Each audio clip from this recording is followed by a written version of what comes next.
உயர்ந்தவர், உமக்கு மேல் ஒருவரும் இல்லையே. எல்லோருக்கும் மேலாக உயர்ந்தவர், உமக்கு மேல் ஒருவரும் இல்லையே. அல்லேலூயா, அல்லேலூயா, அல்லேலூயா. பைபிளில் அதோடைய முதல் புஸ்தகமாகிய ஆதியாகமத்தில் இருக்கிற முதல் அதிகாரங்களை படித்து கொண்டிருக்கிறோம். வானம் பூமி எப்படி உண்டாயிற்று, கர்த்தர் எப்படி அதை சிருஷ்டித்தார், மனிதனை எப்படி சிருஷ்டித்தார், மனிதனுடைய வாழ்க்கையில் எப்படி பாவம் பிரவேசித்தது, அந்த பாவத்தோடைய விளைவுகள் என்ன, அதனால் உண்டான சாபங்கள் என்ன, அதையெல்லாம் 3வது அதிகாரத்திலே பார்க்கிறோம். ஆனாலும் கூட 3வது அதிகாரத்திலேயே மனிதனுடைய ரட்சிப்புக்காக தேவன் ஒரு ஆட்டுக்குட்டி அடிக்கப்படும், அந்த ஆட்டுக்குட்டியோட மீட்பினாலே மனிதன் ரட்சிக்கப்படுவான் என்பதற்கு காட்டுவதற்கு அங்கே ஒரு ஆடு அடித்து அந்த ஆட்டு தோலை எடுத்து அவனுக்கு உடையாக, ஆதாம் ஏவாளுக்கு உடையாக கொடுத்திருந்தார். பாவம் செய்கிறதுக்கு முன்னாடி அவங்க நிர்வாணியாக தான் இருந்தாங்க, ஆனால் வெட்கப்படலை. ஆனால் பாவம் செய்த உடனே வெட்கம் வந்தது, தான் நிர்வாணியாக இருக்கிறான் என்ற வெட்கம் வந்தது. அதனால் யாரும் சொல்லலை, அவனே போய் அத்தியலை எடுத்து தச்சு ஆரைக்கச்சையை உண்டு பண்ணினான் என்று வாசிக்கிறோம். ஆனால் கர்த்தர் பார்த்தார், இவன் செய்கிற வேலை, இவன் செய்கிற பரிகாரம், இவன் செய்கிற எதுவுமே ரட்சிப்புக்கு ஈடாகாது, அவன் செய்கிற பாவத்துக்கு பரிகாரம் ஆகாது அப்படின்னு சொல்லி அவரே, அப்போ அவன் அத்தியலையாவது, அதாவது உன்னை தாக்கு பிடிக்காது, நான் உனக்கு தோல் உடைகளை தருகிறேன். இந்த தோல் எங்கேருந்து வந்தது தெரியுமா? உனக்காக அடிக்கப்பட போகிற ஆட்டுக்குட்டியாகிய தேவ ஆட்டுக்குட்டியாகிய இயேசு மேசியா, அவருடைய தோல் உடை இப்பொழுது அவர் உன்னை ரட்சிப்பார், அதுக்கு அடையாளமாக இப்போ நான் தோல் உடைகளை தர்றேன் அப்படி சொல்லியிருந்தார். சரி, அப்போ கர்த்தர் ஆதாம் ஏவாள் 2 பேரையும் இனி தொடர்ந்து இங்கேயே ஏதேன் தோட்டத்திலேருந்து அந்த ஜீவ விருட்சத்தின் கனியையும் பழித்து புசிச்சுவிட்டு பாவியாகவும் இருப்பேன், ஆனால் சாகாமியாகவும் இருப்பேன், இது பெரிய வம்பு இல்லை அப்படின்னு சொல்லி, நீங்கள் இருக்கிறது சரிப்படாது அப்படின்னு சொல்லி ஏதேன் தோட்டத்தை விட்டு துரத்தி விட்டாராம். அப்படி பார்க்கலாம். ஆனால் பின்னாடி ஆதாம் அவனுடைய மனைவியாகிய ஏவாளை அறிந்தான். அவனுக்கு ஒரு குமாரன் பிறந்தான், காயின். அதுக்கு பிறகு ஆபேல் பிறந்தான். இந்த 2 பேருக்குள்ளே போட்டி ஆயிடுச்சு. காயின் தேவனுடைய வழியில் நடக்கலை, அவரை விட்டு ஓடுறான். ஆனால் காயின் கர்த்தருடைய வார்த்தைப்படி செய்தான். இந்த 2 பேருக்குள்ளே பிரச்சனை ஆயிடுச்சு. அதனால் காயின் ஆபேலை கொன்று போட்டான். கர்த்தர் கொடுத்த சாபத்தினாலே காயின் அவன் சொல்கிறான், நான் கர்த்தர் சமூகத்தை விட்டு ஓடுறேன், எனக்கு நிலையற்றவனாக அலையிறவனாக இருப்பனே அப்படின்றான், என்னை கண்டவனாக கொண்டு போட்டுருவானே. அப்போ சொல்கிற கர்த்தர் அவனை கூட கொல்றதுக்கு கர்த்தர் விரும்பலை, அவன் சாகாமல் இருக்கிறதுக்கு அவன் மேலே ஒரு அடையாளத்தை போட்டாரான், அவனை கொல்ற மேலே 7 பழி சுமரும்னு சொல்லிவிட்டார். அப்போ காயின் சாகிறத கர்த்தர் விரும்பலை, அவன் மனம் திரும்புகிறத தான் கர்த்தர் விரும்புகிறார். சரி, அவன் மனம் திரும்பலை. அவனுடைய பிள்ளைகள் 3 அவனுடைய காயின் வம்சத்தில் 3 சந்ததிகள் வருகிறார்கள். அந்த 3 சந்ததிகளும் அவர்கள் என்னென்ன தொழில் செய்தார்கள். ஒரு சந்ததி மந்தை மேய்க்கிறதாய், ஒரு சந்ததி கிண்ணறக்காரர் நாகசுரக்காரராய், ஒரு சந்ததி பித்தளை இரும்பு முதலியவற்றை வைத்து வேலை செய்கிற தொழிலாளிகள் அப்படி இருந்தாங்கன்னு இருக்கு. ஆனால் இந்த காயினுடைய வம்சத்தார் எல்லாருமே நோவா காலத்து வெள்ளத்தில் அழிஞ்சிட்டாங்க. அது எப்படி சொல்கிறீங்க? நோவாவும் அவன் குடும்பம் மட்டும்தான் இருந்துச்சு. அந்த நோவா அந்த குடும்பம் யார்? ஆபேலுக்கு பதிலாக பிறந்த சேத்து, அவனுக்கு பின்னாடி பிறந்த ஏனோசு, அவனுடைய வம்சத்தில் வந்த ஒவ்வொருத்தரையாக அந்த ஆதியாகமம் 5வது அதிகாரத்தில் எழுதியிருக்கு. அந்த ஆதியாகமம் 5வது அதிகாரத்தில் வரிசையாக பேர் போட்டு கடைசியில் அங்கே நோவா, அவனுடைய பிள்ளைகள் ஷெம், காம், யாப்பேத் என்று 3 பிள்ளைகளை பற்றி பைபிள் பேசுகிறது. இதில் ஒரு முக்கியமான கருத்தை இப்பொழுது நான் சொல்ல விரும்புகிறேன். The life span of man. மனிதனுடைய வாழ்நாட்காலம், the life span of man, மனிதன் எவ்வளவு காலம் வாழ்ந்திருக்கிறாங்கிறத பற்றி பைபிளில் எல்லாம் எழுதியிருக்கு. அதை நான் உங்களுக்கு சொல்கிறேன். ஆதியிலே தேவன் மனிதனை படைத்தபோது சாகிறதுக்காக உண்டாக்கவே இல்லை. ஆதாம் மட்டும் பாவம் செய்யாமல் இருந்திருந்தான்னா, அதாவது பிசாசுடைய கட்சியில் சேர்ந்து தேவனுக்கு விரோதியாக மாறாமல் இருந்திருந்தான்னா அவனுக்கு சாவே வந்திருக்காது. ஆதாம்கிட்ட கர்த்தர் என்ன சொல்லியிருந்தார்? நீ அந்த பிசாசுடைய சார்பாக இருக்கிற நன்மை தீமை அறியத்தக்க அந்த விருட்சத்தின் கனியை புசிக்கிற நாளில் நீ சாகவே சாவாய் என்று சொல்லியிருந்தார். அதாவது சாகவே சாவாய். அப்போ ஒரு தடவை சாகிறது ஆத்மாவில், இன்னொரு தடவை சாகிறது சரீரத்தில். சாகவே சாவாய். அந்த பழத்தை பறித்தான். அது அவள் பறித்தால் புசித்தால், புருஷனுக்கும் கொடுத்தாள், இவனும் புசித்தான். அந்த புசித்த நாளிலே அவனுடைய ஆத்மா மரித்து போய்விட்டது. அதாவது தேவனுடைய பிரசன்னத்திலிருந்து அவன் விலகி போய்விட்டான், தேவனை விட்டு பிரிக்கப்பட்டு விட்டான். அவனோடு கூட இருந்த பரிசுத்த ஆவியானவர் விலகி போனார். ஆதலால் தேவனுக்கும் மனுஷனுக்கு எந்த தொடர்பு இல்லை. தேவனிடத்திலிருந்து வர வேண்டிய ஆசீர்வாதங்கள் வரவில்லை. ஆனால் எந்த பிசாசு கூட சேர்ந்தானோ அவன்கிட்டருந்து சாபங்கள் அப்படியே வாரி கொட்டுது. பிசாசு இடத்துலேருந்து மரணம் இவனுக்கு வந்தது. பிசாசு இடத்துலேருந்து வந்த சாபங்கள் வந்தன. முடிவில் பிசாசு நரகம் போவானே, அந்த நரக ஆக்கினையும் இவனுக்கு தீர்மானிக்கப்பட்டு விட்டது. ஆனால் இடையில கூடுமானா மனம் திரும்பிக்கலாம். மனம் திரும்பினா மறுபடியும் கர்த்தருடைய கட்சிக்கு வந்துக்கலாம், அவ்வளவுதான். ஆனால் மனிதனுடைய வாழ்க்கையிலே சாபங்கள் வந்தன. பாவம் வந்தது, பாவத்தோடு சாபமும் வந்தது. பாவம் இருக்கிற இடத்துல எல்லாம் சாபம் இருக்கும். பாவத்தையும் சாபத்தையும் யாரும் பிரிக்கவே முடியாது. இப்படி நிலைமையில் காயினுடைய சந்ததி இருக்குது. அவன் பாவம் செய்ய வேண்டான்னு ஒருத்தன் நினச்சாலும் பாவம் கட்டாயமாக செஞ்சிடறான். ஏன்னா அவனை ஆட்கொண்டு இருக்கிற பிசாசு பாவம் செய்ய வைக்குது. பாவம்னு என்ன?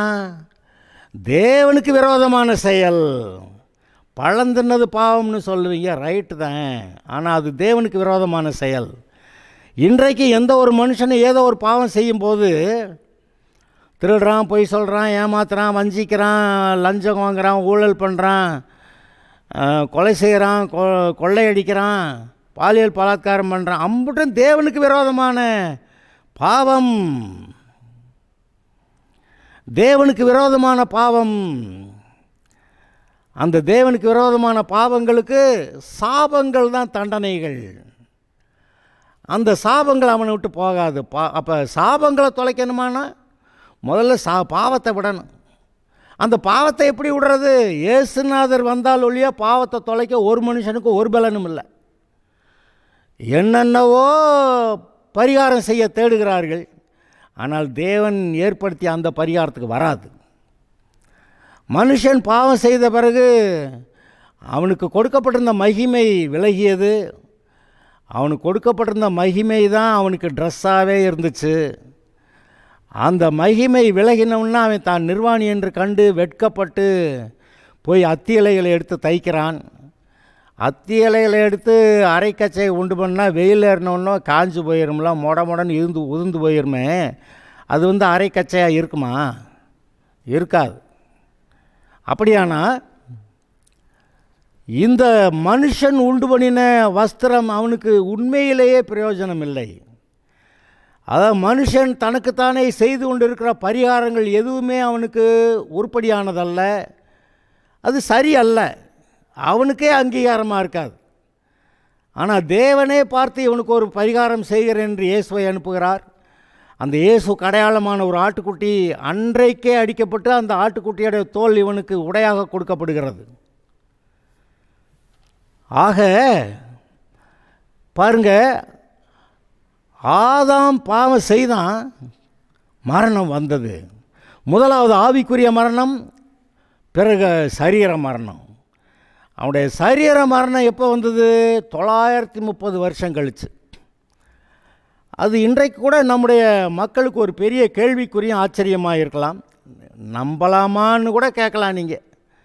ஆனால் மனிதன் சிருஷ்டிக்கப்படும்போது அவன் மரிக்கிறதுக்காக உண்டாக்கப்படவில்லை.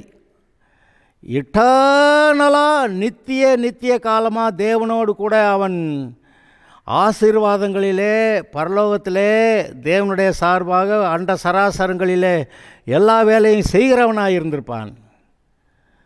அவன் பிசாசுடைய கொட்டத்தை அடக்கி ஒடுக்கி அவனை துரத்தி அவனே இந்த பிசாச நரகத்தில் தள்ளியிருப்பான்.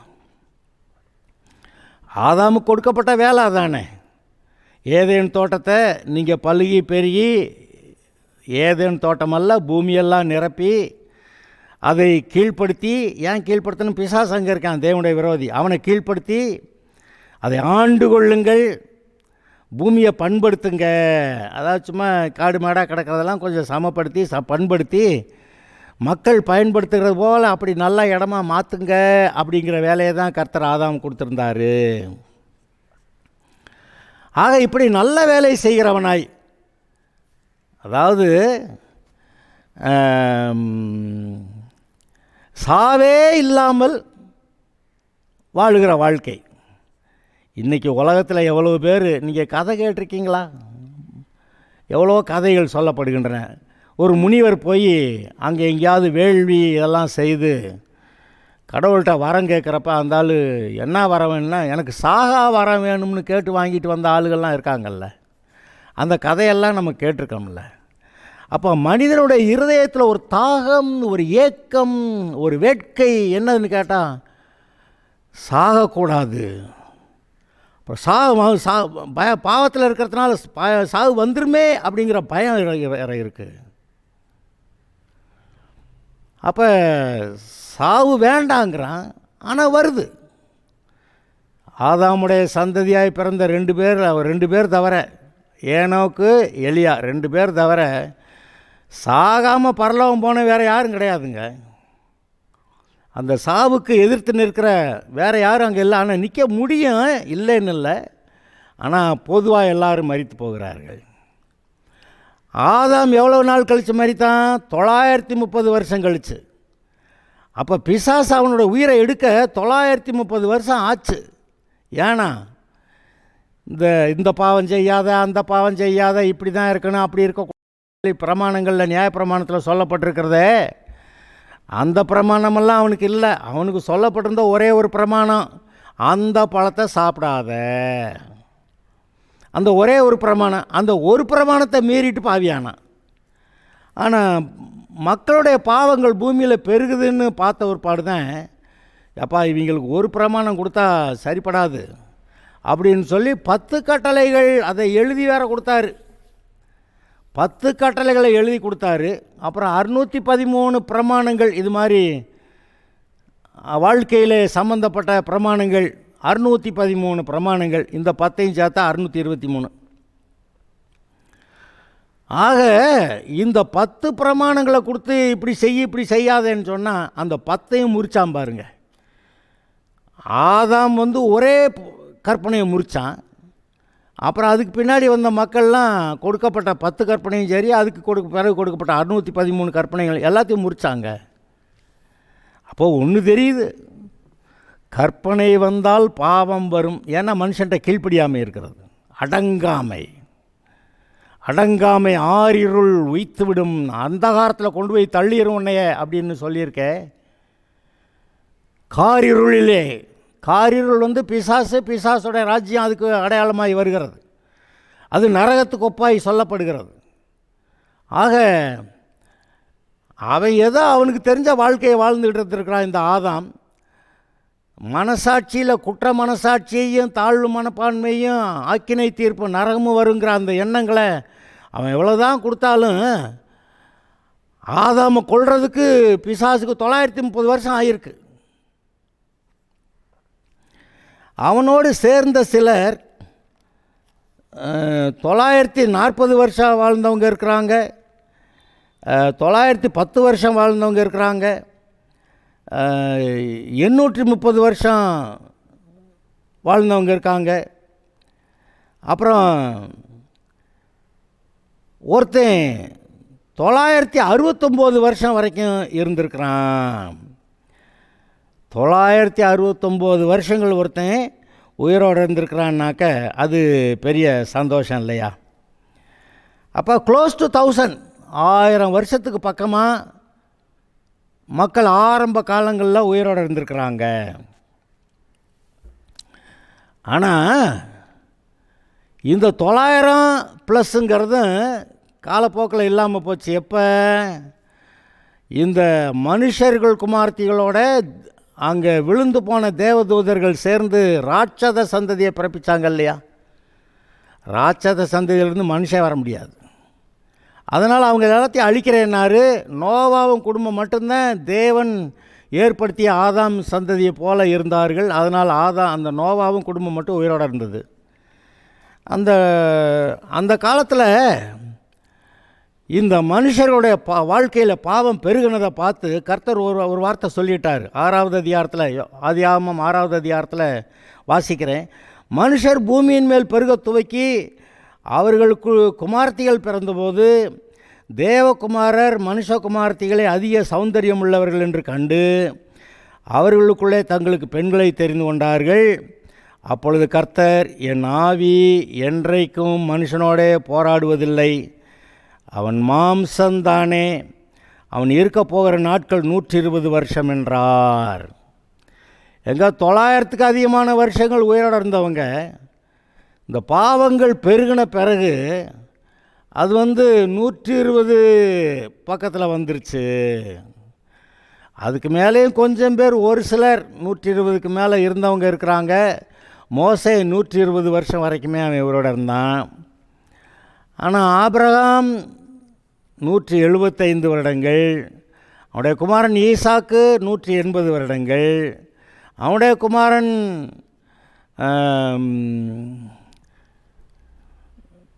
யாக்கோபு 147 வருடங்கள். அப்போ 120 தான் கட்டாயம் இல்லை.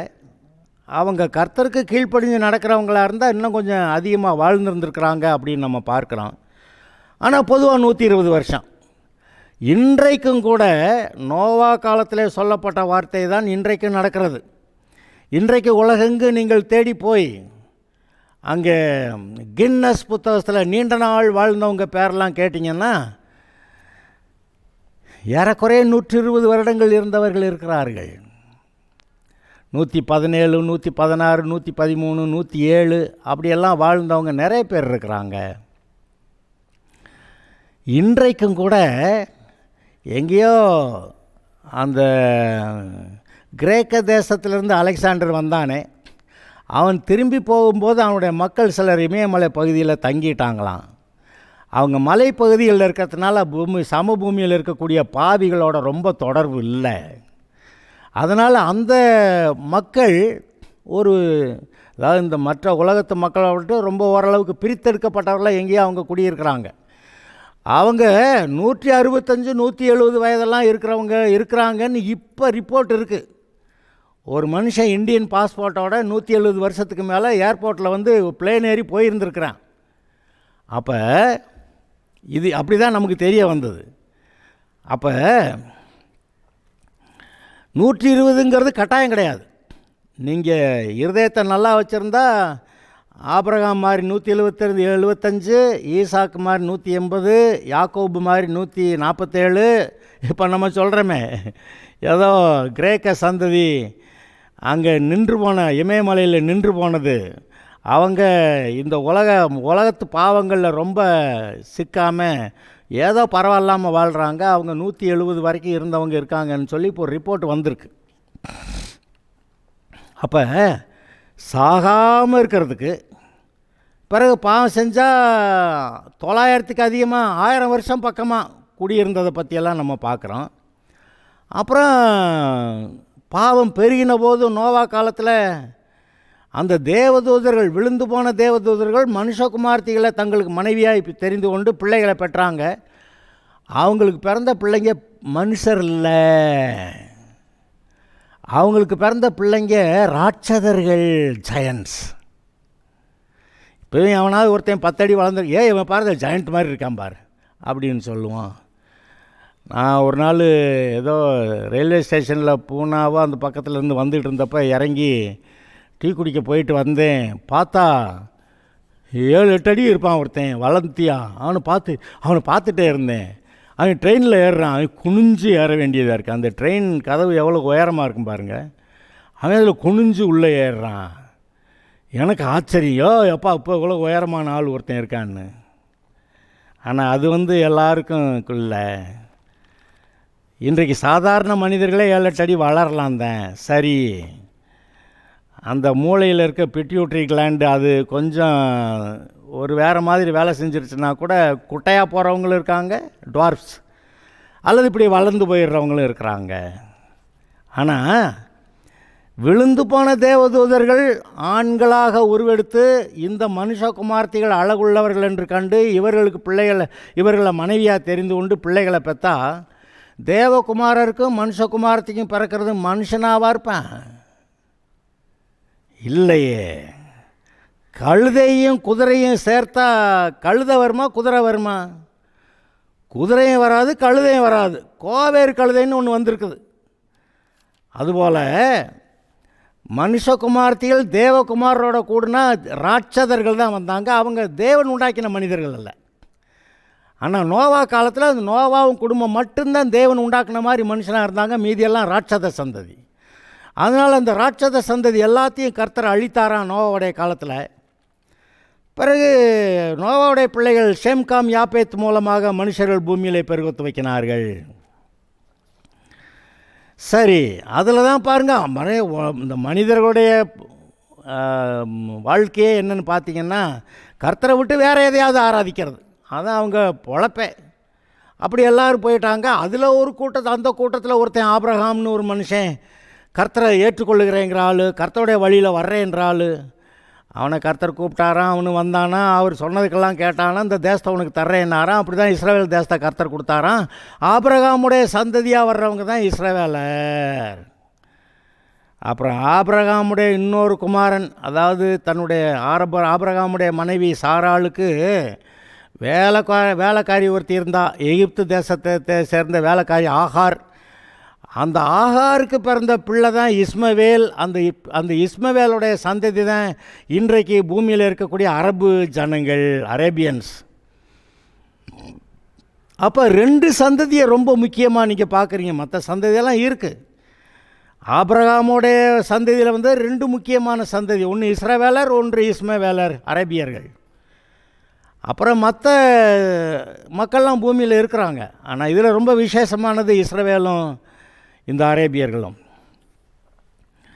இதில் பார்த்தீங்கன்னா இஸ்ரவேலுடைய வம்சத்தில் யாக்கோபுடைய 12 கோத்திரத்தார். இந்த 12 கோத்திரத்தாரும் எகிப்து தேசத்துக்கு போனார்களாம். அங்கே யாக்கோபுடைய ஒரு குமாரன் யோசேப்பு அங்கே இருந்து இவர்களெல்லாம் ஆதரித்தான்னு பார்க்குறீங்க. அப்புறம் அவர்களெல்லாம் திரும்பி கானான் தேசத்துக்கு திரும்பி வந்தார்கள், அதெல்லாம் பார்க்குறோம். கானான் தேசத்துக்கு திரும்பி வந்த பிறகு அந்த இஸ்ரவேலரெல்லாம் ஒழுங்காக இருந்தாங்க. அவங்களும் பாகால்களை பின்பற்றி போனார்கள். அதனால் கர்த்தர் பார்த்தார், சொல்லி பார்த்தார். கடைசியில் அசீரியர்கள்ட்ட சிறைப்பட்டு போக விட்டார். அப்புறம் பாபிலோன் தேசத்தில் சிறைப்பட்டு போக விட்டார். அப்படியெல்லாம் சிறைப்பட்டு தான் போனாங்க. சரி, நான் இப்போ இதில் இன்னொரு முக்கியமான விஷயத்தை சொல்லணும். அந்த எகிப்து தேசத்துலேருந்து கானான் தேசத்துக்கு வந்தாங்கல்ல, வர்ற வழியில் வனாந்தரத்தில் அந்த இஸ்ரவேல் ஜனங்கள் என்ன செஞ்சாங்க? அவங்க மோசே மலையில் ஏறி போனானே, அவனை காணா, இத்தனை நாள் ஆச்சு, என்ன ஆச்சோ தெரியாது, நமக்கு முன் செல்லும் தெய்வங்களை உண்டாக்குவோம் அப்படின்னு சொல்லி எல்லாருமே சேர்ந்து காதணிகளை கொடுத்து அதில் இருக்க பொண்ணு எடுத்து அங்கே ஒருத்தன் செஞ்சானா, கன்றுக்குட்டி அதிலிருந்து வந்ததுங்கிறான். பிறகு அந்த கன்றுக்குட்டியை செய்து அந்த இஸ்ரவேல் ஜனங்கள் ஆராதித்து பண்டிகை கொண்டாடினார்கள். ஓகே, ஆனால் அதோடைய முடிவில் என்ன வந்தது? இவங்க இப்படி பாவம் செய்கிறத பார்த்து கர்த்தர் சொல்லிட்டாரு, இவங்களுடைய வாழ்நாள், யார்? இஸ்ரவேலருடைய வாழ்நாள். இது இஸ்ரவேலருடைய வாழ்நாள் வனாந்தரத்தில் வந்தவங்களுக்கு மட்டும் கொடுக்கப்பட்டது. அவங்களுக்கு தான் 10 கற்பனையும் கொடுக்கப்பட்டது. அவங்களுக்கு தான் இந்த வாழ்நாள் என்னது 70 பலத்தின் மிகுதியினால் 80 இருக்கும் அப்படின்னு சொல்லி மோசே சொல்கிறான். நான் அதை உங்களுக்கு வாசித்து காட்டவா? சங்கீதம் 90, அது மோசேயின் சங்கீதம். அந்த தேவனுடைய மனுஷனாகிய மோசேயின் ஜெபம், அந்த ஜெபத்தில் அந்த கொண்டே வரும்போது 9, 8, 9, 10 வாசிக்கிறேன். எங்கள் அக்கிரமங்களை உமக்கு முன்பாகவும் எங்கள் அந்தரங்க பாவங்களை உமது முகத்தின் வெளிச்சத்தில் நிறுத்தினீர். என்ன பாவம்? அக்கிரமங்கள், அப்புறம் அந்தரங்க பாவங்கள். எங்கள் நாட்களெல்லாம் உமது கோபத்தால் போய்விட்டது.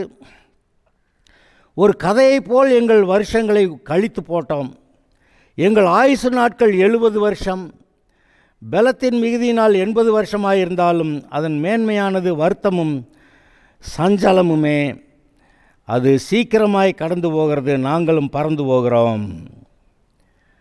அப்போ 70 வருஷமும் பலத்தின் மிகுதியினால் 80 வருஷங்கிறது, அதுவும் கூட அதன் மேன்மையானது வருத்தமும் சஞ்சலமுமே அப்படின்னு போட்டிருக்கு. அதுக்கு மேலே உயிரிழக்கலாம் சஞ்சலம் வருத்தம். யாருக்கு? இது இஸ்ரவேல் ஜனங்களுக்கு கொடுக்கப்பட்டது. உலகத்தில் இருக்க எல்லா மனுஷனும் பாவிகளாக இருக்கிற, ரட்சிக்கப்படாத, கர்த்தருடைய பிள்ளையாக இல்லாத புறஜாதிகள் 120 வருஷம் வாழலான்னு நோவா காலத்தில் கர்த்தர் சொன்னார்.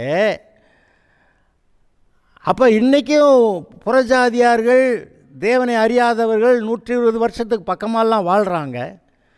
ஆனால் கிறிஸ்தவங்களை எடுத்துக்கோங்க, நம்முடைய ஆயுசு காலம் 70 வருஷம், பலத்தின் மிகுதியினால் 80 அப்படின்னு சொல்லி இந்த பைபிளை படித்து படித்து படித்து கெட்டு போனவங்க இந்த கிறிஸ்தவர்களில் ஒரு கூட்டம். என்னது 70, 80, 70 ஆச்சு அப்படின்னு சொன்னாங்கன்னா அப்போ நான் ரெடி ஆகிட்டேன் அப்படின்னு அர்த்தம். 80 ஆயிடுச்சு, இதுக்கு மேலே வண்டி தாக்கு பிடிக்காதுன்னு அர்த்தம். இவங்க பேசுகிற பேச்சை கேட்டிங்கன்னா அப்படி இருக்கிறது. அப்போ இவங்க ரெடி ஆகிடுறாங்க. பூமியில் இருக்கிறதுக்கு ரெடியாக இல்லை, போகிறதுக்கு ரெடி ஆகிட்டாங்க. அப்போ 70, 80 ஆகிட்டாங்க. ஆனால் அதுதான் உண்மையிலேயே 70, 80 தாங்கிறது கரெக்டாக? 70, 80 கரெக்ட்னா பூமியில் எந்த மனுஷனுமே 100 வயதுக்கு மேலே இருந்திருக்க முடியாதே. ஆனால் இருக்கிறாங்களே. அப்போ இருக்கிறதுனால 70, 80 பொதுவாக மனுஷருக்கு விதிக்கப்பட்ட சட்டம் அல்லவே. பொதுவாக விதிக்கப்பட்ட சட்டம் 120. ஆனால் இயேசுநாதர் ஒன்று சொல்லிவிட்டார். என்ன சொல்லிவிட்டாருன்னா, உயிரோடு இருந்து என்னை விசுவாசிக்கிறவன் எவனும் மரிக்காமல் இருப்பான் அப்படின்னு சொல்லிவிட்டார். நான் இதை உங்களுக்கு சொல்கிறேன். அங்கே யோவான் 11வது அதிகாரத்தில் ஒரு வசனத்தை நான் வாசிக்கிறேன். யோவான் 11 இயேசு தன்னையே பற்றி சொல்கிறார். நானே உயிர்த்தெழுதலும் ஜீவனுமாயிருக்கிறேன், என்னை விசுவாசிக்கிறவன் மரித்தாலும் பிழைப்பான் அப்படி சொல்லியிருக்கிறாரு. அப்புறம் உயிரோடு இருந்து என்னை விசுவாசிக்கிறவன் எவனும் என்றென்றைக்கும் மரிக்காமலும் இருப்பான். இது என்ன வார்த்தை? அங்கே மரிக்காமல் இருக்கிறதுக்கு மனுஷன் உண்டாக்கப்பட்டது. அதுக்கப்புறம் பாவம் செஞ்ச பிறகு 900 சொச்சான். அப்புறம் நோவா காலத்தில் 120. அந்த இஸ்ரவேல் வனாந்தரத்தில் வந்தபோது 70, 80. இப்போ இயேசுநாதர் வேற ஒரு பேசிட்டார். என்னை விசுவாசிக்கிறவன் மரித்தாலும் பிழைப்பான். ஆனால் அடுத்த வரி, உயிரோடு இருந்து என்னை விசுவாசிக்கிறவன் எவனும் என்றென்றைக்கும் மரிக்காமலும் இருப்பான். ஏங்க இப்போ நம்ம எதை நம்புறது? உங்களுடைய விசுவாசத்தின்படி உங்களுக்கு ஆகும். இதான பைபிளில் ஒரு அடிப்படை சட்டம். உங்களுடைய விசுவாசத்தின்படி உங்களுக்கு ஆகும். இப்போ 70, 80ங்கிறாங்க, போயிடுறாங்க பொட்டுன்னு. இல்லை, அது 70, 80 பற்றி நினைக்காத புறஜாதிகள் அப்படியே செஞ்சுரி அடிச்சிடலாங்கிறாங்க. அப்புறம் மெதுவாக 120 பக்கம் போயிடுறாங்க. ஆபிரகாம், ஈசாக்கு, யாக்கோபு, அதுக்கப்புறம் ஒரு அந்த தேவனுடைய ஆலயத்தில் ஆசாரியனாக இருந்தவன் 130 வருஷம் இருந்திருக்கிறான். ஆபிரகாம் 175, ஈசாக்கு 180, யாக்கோபு 147. இங்கே இன்றைக்கு நீங்கள் உயிரோடு இருந்து விசுவாசிக்கிறவர்கள் மரிக்காமலும் இருப்பீர்கள். உங்களுக்கு எது வேணும் எடுத்துக்கொள்ளுங்கள்.